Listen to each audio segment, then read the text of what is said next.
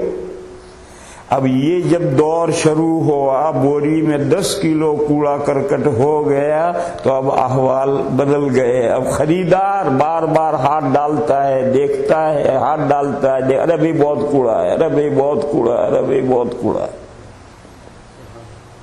یہ وہ انقلاب کا دور ہے، اب پانسا پلٹے گا، پلٹ گیا۔ اور آج وہ دور ہے کہ جس میں 10 کلو بوری میں گیہوں ہیں، 90% کوڑا ہے۔ اب امت یہ چاہتی ہے کہ خریدار اس کو اس پہلی بوری کی قیمت میں خریدے 1200 روپے میں۔ ایسا خریدار دنیا میں پاگل کوئی خریدار نہیں ہے کہ جس بوری میں 90 کلو کوڑا ہے اس کو بھی خرید لے 1250 میں۔ کون سا دنیا میں ایسا پاگل خریدار کون ہے؟ بس آج جو صورتحال ہے، جو نقشہ ہمارے سامنے ہے، اس میں اللہ کا کوئی ظلم نہیں ہے، ہم نے اپنے پیروں پر کلاڑی ماری ہے۔ آج امت وہ بوری ہو گئی ہے جس میں 10 کلو گیہوں ہیں، 90 کلو کوڑا ہو گئے۔ بس ایسی صورت میں یہ امید باندھنا کہ خیر البریہ شر البریہ پر غالب آئیں گے، یہ امید باندھنا فضول سا ہے۔ خواب خرگوش میں مبتلا ہونا ہے۔ پر ایسی صورت میں کیا کرنا ہے؟ ایسی صورت میں یہ کرنا ہے کہ اس بوری میں 10 کلو گیہوں تو ہے، باقی جو 90 کلو، اور اگر آپ کو یہ پرسنٹیج پسند نہ ہو تو تھوڑا بڑھا دو، 20 کلو گیہوں ہے، 80 کلو کوڑا ہے۔ یہ تو ماننا ہی پڑے گا آپ کو کہ آج اس بوری میں 20 کلو گیہوں ہے، 80 کلو کوڑا ہے۔ بس اگر آپ چاہتے ہیں کہ اس بوری کو خریدار خریدے تو آپ کو جو 80 کلو کوڑا ہے اس کو گیہوں بنانے کی محنت کرنی پڑے گی، اور جب آپ اس 80 کلو کو کوڑا گیہوں بنا لیں گے، ٹھیک ہے کلو 1.5 کلو رہنے دو کنکر، لیکن آپ کو 80 کلو کی گیہوں بنانی ہوگی تو پھر گاہک فوراً بوری اٹھائے گا۔ اب کوئی یہ سوچے کہ بھوسا گیہوں کیسے بن جائے گا، اور بھوسا بھی تھوڑا بہت ہو تو 80 کلو کوڑا ہے، اس 80 کلو کوڑا کو کیسے کوئی بنا لے گا، گیہوں کیسے بنا لے گا؟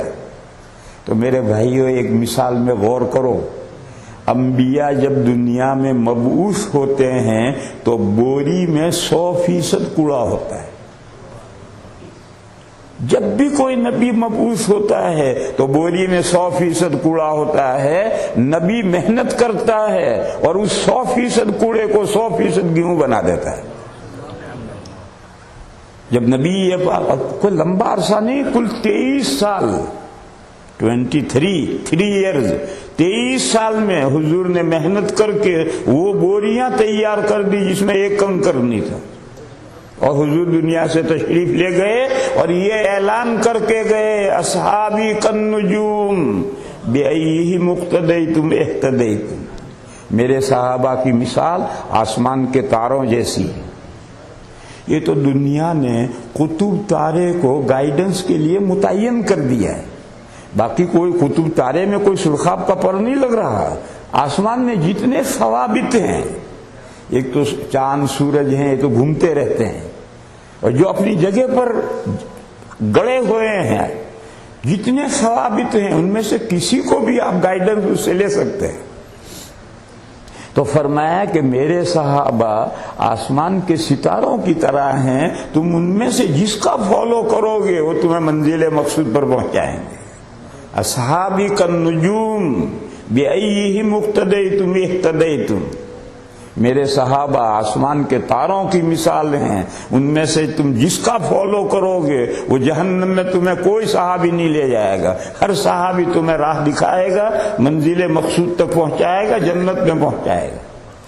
تو میں عرض یہ کر رہا تھا کہ جب انبیاء، ہر نبی دنیا میں آ کر جس بوری میں 100% کوڑا ہوتا ہے اس پر محنت کر کے اسے 100% گیہوں بنا سکتا ہے، تو میرے بھائیوں ہم 80% کوڑے کو گیہوں کیوں نہیں بنا سکتے؟ بنا سکتے ہیں، تو ہی نہ چاہے تو باتیں ہزار ہیں۔ کیسے بنائیں؟ 80% کوڑے کو گیہوں کیسے بنائیں؟ دیکھو میرے بھائیوں، ایک اجتماعی محنت ہے، ایک انفرادی محنت ہے۔ 80% کوڑے کو گیہوں بنانے کی ایک تو انفرادی محنت ہے، ایک اجتماعی محنت ہے۔ اجتماعی محنتیں یہ جو امت میں کام ہو رہے ہیں، مکاتب اسلامیہ ہیں، مدارس عربیہ ہیں، دارالعلوم ہیں، جماعتیں کام کر رہی ہیں، تبلیغی جماعت کام کر رہی ہے، مختلف انداز پر جو محنتیں ہو رہی ہیں وہ محنتیں کائے کی ہو رہی ہیں؟ وہ محنتیں کوڑے کو گیہوں بنانے کی ہو رہی۔ بس اس محنت میں جڑ جاؤ۔ ایک گاڑی ہے جسے کچھ لوگ کھینچ رہے ہیں، نہیں چل رہی، یہ آہستہ آہستہ چل رہی ہے، اور لگ جاؤ، جڑ جاؤ۔ نہیں چل رہی، چلنے لگے گی، آہستہ چل رہی ہے، تیز رفتار ہو جائے۔ تو ایک تو یہ اجتماعی محنتیں ہیں، امت میں جو بھی محنت کوڑے کو گیہوں بنانے کی ہو رہی ہے اس میں پوری امت کو لگنا ہے، جڑنا ہے۔ قرآن کریم میں ہے وَاعْتَصِمُوا بِحَبْلِ اللَّهِ جَمِيعًا وَلَا تَفَرَّقُوا، اللہ کی رسی سب مل کر ایک ساتھ اللہ کی رسی مضبوط پکڑو، کھینچو، گاڑی چلنے لگے گی۔ دوسرا طریقہ ہے انفرادی، ہر آدمی اپنے سرکل میں کوڑے کو گیہوں بنائے۔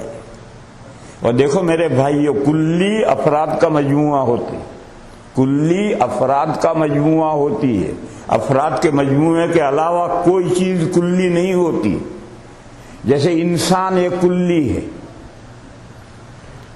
تو انسان کہاں ہے؟ یہ زید، عمر، بکر، خالد، عبد الرحمن، یوسف، عیسیٰ، یہ سب انسان کے افراد ہیں، ان کا مجموعہ انسان ہے. اس سے ہٹ کر انسان کچھ بھی نہیں ہے، کہیں بھی انسان نہیں ہے. تو ہمیشہ کلی اپنے افراد کا مجموعہ ہوتی ہے. بس ہم میں سے ہر بندہ اپنے سرکل میں کوڑے کو گیہوں بنانے کی محنت شروع کر دے تو کلی جو بن جائے گی ملت اسلامیہ، وہ ملت اسلامیہ کا 80% کوڑا گیہوں بن جائے گا. لہذا میرے بھائیوں، وقت ختم ہو رہا ہے. ہر فرد کو پہلے اپنی ذات پر محنت کرنی، پھر اپنی فیملی پر محنت کرنی. اپنی ذات کو گیہوں بناؤ. اگر تم ذرا بھی اپنی ذات میں کمی دیکھو تو سب سے پہلے اپنی کمی دور کرو. لوگ یہ غلطی کرتے ہیں، آتے ہیں، حضرت دعا فرما دیجئے اس بیٹے کو، مجھے حافظ بنانا ہے. میں نے کہا اس کو تجھے حافظ بنانا، تیری داڑھی تو ہے نہیں، تیری داڑھی تو ہے نہیں، تو کیا حافظ بنائے گا بچے کو؟ آدمی کو اپنی کمزوری نظر نہیں آتی ہے. میرے محلے میں ایک دھوبی ہے، اپنے 2 بچوں کو لے کر آیا، حضرت دعا کر دیجئے مجھے ان کو مولوی بنانا ہے. میں نے اس سے کہا تو نماز پڑھتا ہے؟ یہ تیری بیوی نماز پڑھتی ہے؟ کہ اے. تو ناظرہ پڑھا ہوا ہے؟ کہ اے. ارے جب تو کچھ بھی نہیں دین سے، کبھی کوئی نماز سے زندگی میں نہیں پڑھی، اس کی بیوی نے نہیں پڑھی، وہ ناظرہ پڑھے ہوئے نے کچھ پڑھے ہوئے نہیں ہے، اور مجھے 2 بیٹوں کو مولوی بنانا ہے. میں نے کہا تیرے بیٹے کبھی بھی مولوی نہیں بن سکتے ہیں. اب وہ بیٹے بڑے بڑے ہو گئے اور وہ کپڑے دھوتے ہیں، کہاں سے مولوی بن جائیں گے؟